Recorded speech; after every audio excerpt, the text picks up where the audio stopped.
प्राचीन काल में एक श्राप ने इतिहास बदल दिया। प्राचीन काल में राजा सगर के 60,000 पुत्र कपिल मुनि के श्राप से भस्म हो गए। उनकी आत्माएं मुक्ति के लिए भटकने लगीं।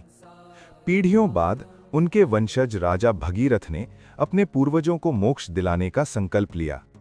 भगीरथ जानते थे कि ये कार्य केवल मां गंगा के पृथ्वी पर अवतरण से ही संभव है। उन्होंने हिमालय में वर्षों तक कठोर तपस्या की। उनकी भक्ति से प्रसन्न होकर ब्रह्मा प्रकट हुए और बोले, गंगा को धरती पर लाना संभव है, पर उसका वेग पृथ्वी सह नहीं पाएगी। इसके लिए महादेव की शरण लेनी होगी। तब भगीरथ ने भगवान शिव की घोर तपस्या शुरू की। युगों की तपस्या के बाद शिव प्रसन्न हुए और वरदान दिया, मैं गंगा के वेग को अपनी जटाओं में धारण करूंगा। आकाश से गंगा का अवतरण हुआ। वेग इतना प्रचंड कि सृष्टि कांप उठी।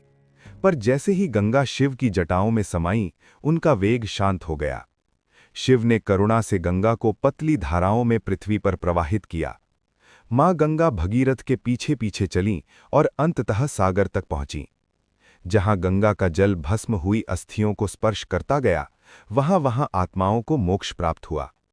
इस प्रकार शिव की करुणा, भगीरथ की तपस्या और गंगा की पवित्रता से धरती पर जीवन और मुक्ति दोनों का मार्ग प्रशस्त हुआ।